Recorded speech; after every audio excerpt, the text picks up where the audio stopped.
C'est confirmé. L'ancien président de transition, Paul-Henri Damiba du Burkina, a été extradé. Le gouvernement togolais vient de sortir un communiqué pour le confirmer. Oui. Ils nous disent que depuis le 12 janvier dernier, les autorités judiciaires du Burkina les ont contactés avec plein de preuves pour l'extradition de Paul-Henri Damiba. Il y a eu, conformément à la procédure, c'est ce qu'ils disent, en matière d'extradition au Togo, M. Paul-Henri Damiba a été interpellé le 16 janvier 2026 en exécution du mandat d'arrêt qui faisait corps avec la demande d'extradition reçue puis écourée. La chambre d'instruction de la cour d'appel de Lomé a ensuite été saisie. Oui, il y a eu un jugement et avec les preuves qu'a donné le gouvernement burkinabé, ils ont décidé, après cet avis favorable de la chambre d'instruction, M. Damiba Paul-Henri a été remis aux autorités de la République du Burkina depuis le 17 passé. Nous savons depuis des jours qu'il y avait des rumeurs. On a même vu les médias internationaux comme Jeune Afrique, RFI, tout cela en parlait. Les communicants terreaux comme Serge Daniel en parlaient. Les gens se disaient, mais est-ce que le colis est là? Eh oui, le colis est vraiment là. Il est à Ouaga. Il est arrivé. Nous savons aussi que dans le coup d'État déjoué du 3 janvier dernier, l'ancien président de transition, Paul-Henri Damiba, son nom était cité. C'était lui-même le cerveau. On a vu les aveux de ses complices à la télé nationale burkinabé, la RTB, où d'autres ont dit qu'ils étaient allés le voir au Togo, tout et tout. Franchement, merci au président togolais, au gouvernement togolais pour ce geste. Franchement, merci. C'est preuve que vous êtes vraiment avec les pays de l'AES. C'est preuve que vous êtes prêts à tout pour les pays de l'AES. Paul-Henri Damiba a été rendu au Burkina, au gouvernement burkinabé.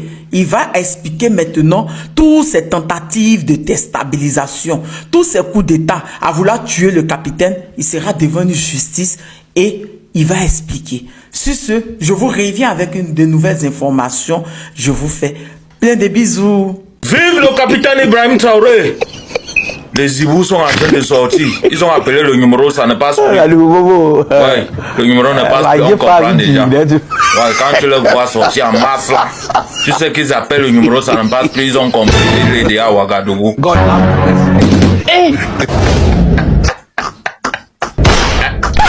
le numéro ne passe plus.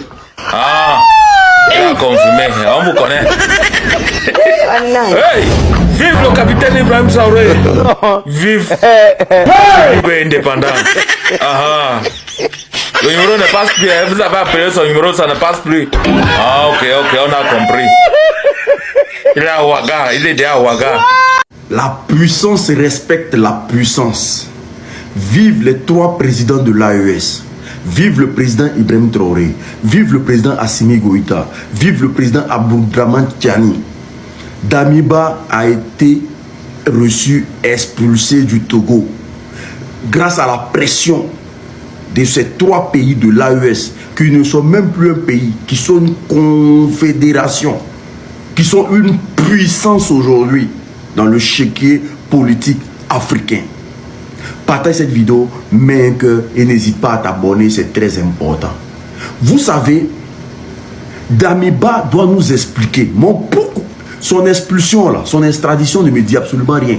C'est que moi j'attends des Damiba là.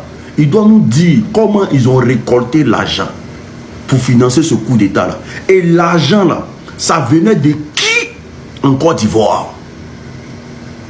C'est sur ça là, nous on vous attend. Et puis je tiens à dire aux médias burkinabés, il faut que tout se fasse en live. Ne cachez rien. On veut être au courant de tout. Parce que hier, avec Thomas Sankara, il n'y avait pas les médias, il n'y avait rien. Ils ont fait une sortie dans le dos. Ils ont fait disparaître ce monsieur-là jusqu'aujourd'hui. Il est resté dans l'histoire.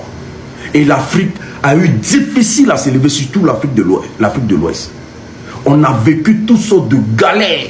Parce que tous ceux qui ont voulu se lever pour qu'on soit digne ont toujours voulu être terrassés. Et aujourd'hui, quand on a un vendu qui a été expulsé par le Togo, par la justice togolaise, qui a demandé l'expulsion immédiate de Damiba. Il faut que Damiba nous dise au nom de quoi, qu'est-ce que Ibrahim Traoré lui a fait, et est-ce que ce que Ibrahim Traoré est en train de faire du Burkina, est-ce que ce que Ibrahim Traoré est en train de faire de tous ces pays africains aujourd'hui, et tous ces Africains qui aspirent à un changement, il faut qu'il nous explique pourquoi formater un coup d'État contre son pays tout en sachant que le dirigeant là, il fait un très bon travail. Il faut qu'il nous explique. Il ne faut pas que quelque chose soit caché. Il ne faut pas que vous gérez quoi que ce soit en catimini. On veut tout savoir. Tous les pays qui devaient servir de base arrière pour alimenter ce coup d'État là, on veut tout savoir. Parce qu'à un moment donné là, on est fatigué. On est fatigué de tous ces gens vendus là, tous ces poltrons là, qui passent le temps à faire reculer l'Afrique 200 ans en arrière. On est fatigué d'eux. Et ce Damiba là, il doit être mis à la place publique et expliquer à tous les Africains pourquoi il a voulu faire descendre le président Ibrahim Traoré. Il faut qu'il nous explique. Force et honneur à tous les leaders de l'AES. Force et honneur à tous ces Africains avertis aujourd'hui. Les réseaux sociaux est une arme. On va l'utiliser pour mettre la pression par l'information. On est ensemble. Damiba au Burkina Faso. Beaucoup de gens m'ont dit, Sana, est-ce que c'est vrai? Moi, je vous donne l'information qui a été publiée par un média burkinabé qui s'appelle Livre Info. C'est eux qui ont publié. Ils ont dit Damiba a été arrêté le 17 janvier 2026. Et ils l'ont transmis aux autorités burkinabées avec un avion du Togo. Donc, moi, je vous donne l'information que j'ai prise sur Libre Info. Allez-y vérifier. Il y en a qui me disent, mais est-ce que Libre Info est un média fiable? Moi, je ne sais pas, mais c'est un média burkinabé. Moi, quand j'ai publié quelque chose, c'est qu'un média burkinabé a publié avant que je publie. Si un média burkinabé ne publie pas, je ne publie pas. Donc, Libre Info a publié l'information et a dit que Damiba est arrivé à Ouagadougou. Donc, attendez seulement d'ici quelques minutes. Ce n'est pas Sana qui a affirmé, c'est Libre Info. Selon Libre Info, j'ai pris l'information là-bas. Et quand tu vas vérifier, tu vas voir que plusieurs médias confirment. Moi, j'ai vu pour le moment que Libre Info du côté du Burkina Faso qui a publié cette information. Sinon, j'ai vu plusieurs médias africains qui confirment cette information. Ce n'est pas Sana qui a confirmé. Vous comprenez? Mais selon, apparemment, le colis est dit à Ouagadougou. Après, moi, je ne confirme rien. Faut pas dire Sana a dit ça. Hein. Je mets toujours ça en conditionnel. Donc, apparemment, il est à Ouagadougou. C'est une question de temps, question de jours ou de mois. On va savoir la vérité. Partagez la vidéo massivement. L'arrestation puis l'expulsion de l'ex-président burkinabé Damiba nous pousse aujourd'hui à jeter un regard sur les jeux d'alliance et les accords silencieux entre certains pays de l'Afrique de l'Ouest. Alors Damiba, ce qu'il faut savoir, c'est aussi un putschiste. Hein. Il est venu au pouvoir par putsch. Il a été renversé en 2022 par le capitaine Ibrahim Traoré. Il s'est alors exilé au Togo, pays dans lequel il bénéficie depuis, on va dire, quelques années d'une protection tacite. On nous apprend la semaine dernière que Togo l'aurait arrêté parce qu'il serait accusé de tentative de coup d'État dans son pays. Voilà, du régime en place qui est là-bas au Burkina Faso. Et il serait jugé au Togo, puis expulsé au Burkina Faso, pays dans lequel la peine de mort a été votée en décembre 2025, s'il vous plaît. Pourquoi je parle d'arrangements silencieux et de jeux d'alliance entre Togo et les pays de l'AES? Remontons quelques mois en arrière. 3 jours après la tentative de coup d'État au Bénin, des informations sont remontées pour nous faire écho de la présence de Pascal Tigri au Togo. Cotonou a alors saisi l'Interpol pour pouvoir l'arrêter. Lomé a démenti la présence de Pascal Tigri, du putschiste là-bas. Et quelques jours après, on nous apprend aussi la présence de Pascal Tigri à Niamey, c'est-à-dire il s'est déplacé pour aller à Niamey. Niamey a encore démenti, Niger a démenti. Est-ce que cette démentie ne relève pas d'un accord silencieux, c'est-à-dire discret, une coordination discrète entre ces pays-là?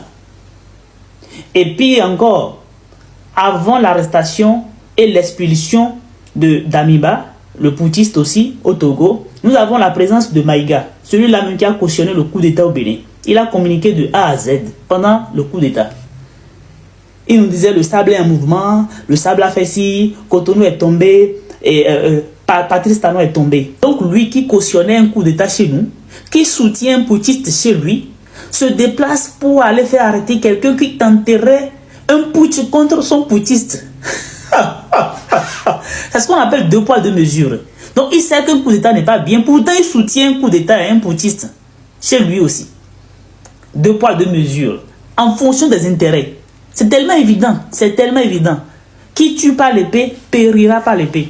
Quelqu'un est venu par un coup d'état, tu le soutiens, tu cautionnes un coup d'état ailleurs, pourtant tu te déplaces pour aller arrêter quelqu'un qui veut déstabiliser un déstabilisateur. Au Burkina et dans les pays de l'AES, ils font des manifestations pour soutenir Maduro. Lui, comme il vit aux États-Unis, il se moque tout le temps de Macron, mais quand, comment il s'appelle, le président Donald Trump a fait arrêter Maduro, les Burkinabés sont en train de manifester. Il n'a jamais communiqué sur ça. Communique, on va voir. De toute façon, c'est la même famille, hein? Un putschiste qui va faire arrêter un putschiste, c'est la même famille. Nous, on a enlevé le nom de Patrice Talon de leur bouche. C'est ce qui est important. Allez, salut. Voilà le thème de la vidéo. Dis-moi ce que vous en pensez. On se retrouve dans de prochaines actus. À plus.